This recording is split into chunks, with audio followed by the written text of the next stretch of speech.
ವೈಭವ್ ಸೂರ್ಯವಂಶಿ, ಎಲ್ಲಿದ್ದೀರಾ ಅಣ್ಣ ನೀವು? ಯಾವ್ದು ಬೇರೆ ಗ್ರಹದಿಂದ ಬಂದಿರಬೇಕು. ನೆನ್ನೆ ಅಂತ ಕ್ರೂಷಿಯಲ್ ಮ್ಯಾಚ್ ಅಲ್ಲಿ 97 29 ಬಾಲ್ಸ್ ವೆರಿ ವೆರಿ ಇಂಪಾರ್ಟೆಂಟ್ ಆಗಿತ್ತು.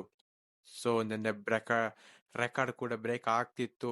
Just miss in 29 ball in 97. Chris ಗೇಲ್ರ 30 ಬಾಲ್ 100 ರನ್ ಹೊಡೆದಿದ್ರು. ಸೊ ನೆನ್ನೆ ಜಸ್ಟ್ ಮಿಸ್ ಕ್ರಿಸ್ ಗೇಲ್ ಅವರ ರೆಕಾರ್ಡ್ ಬ್ರೇಕ್ ಆಗೋದಕ್ಕೆ. ಸೊ ಇನ್ನೊಂದು ರೆಕಾರ್ಡ್ ಕೂಡ ಬ್ರೇಕ್ ಮಾಡಿದ್ದಾರೆ ನಮ್ಮ ವೈಭವ್ ಸೂರ್ಯವಂಶಿ ಅವರು. ಟೋಟಲ್ ಆಗಿ ಕ್ರಿಸ್ ಗೇಲ್ ಒಂದ್ ಸೀಸನ್ ಅಲ್ಲಿ 59 ಸಿಕ್ಸ್ ಹೊಡೆದಿದ್ರು. ಸೊ ಅದೇ ಬ್ರೇಕ್ ಮಾಡಿ ಇದೇ ಸೀಸನ್ ಅಲ್ಲಿ ವೈಭವ್ ಸೂರ್ಯವಂಶಿ ಅವರು ಟೋಟಲ್ ಆಗಿ 65 ಸಿಕ್ಸ್ ಹೊಡೆಯುವ ಮೂಲಕ ರೆಕಾರ್ಡ್ ಬ್ರೇಕ್ ಮಾಡಿದ್ದಾರೆ. ಸೊ ಇನ್ನೂ 2 ಮ್ಯಾಚ್ ಇದೆ. ಒಂದು G20 ಒಂದಿದೆ, ಇನ್ನು ಫೈನಲ್ ಯಾರು ಆಡ್ತಾರೋ ಅವರೊಟ್ಟಿಗೆ ಗೊತ್ತಿಲ್ಲ. ಸೊ ಅವರೊಟ್ಟಿಗೂ ಒಂದಿನ ಮ್ಯಾಚ್ ಇದೆ. ಸೊ RCB ಒಟ್ಟಿಗೆ ಇರ್ಬೋದು ಅನ್ಕೊಂಡಿದ್ದೀನಿ ಫೈನಲ್ ಈ ಸಲಿ.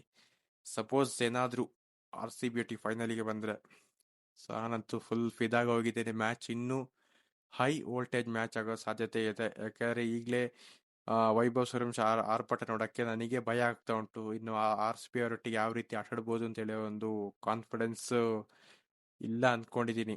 ಔಟ್ ಆಗ್ಬೋದು ಬೇಗ ಅಂತ ಹೇಳಿಬಿಟ್ಟು ಅವ್ರನ್ನ ಬೇಗ ಔಟ್ ಮಾಡಿದ್ರೆ ನಮ್ಮ RCB ತಂಡ ಫೈನಲ್ಲಿ ಗೆಲ್ಬೋದು. ಇಲ್ಲದಿದ್ರೆ ಭಾರಿ ಕಷ್ಟ ಇದೆ ಗುರು.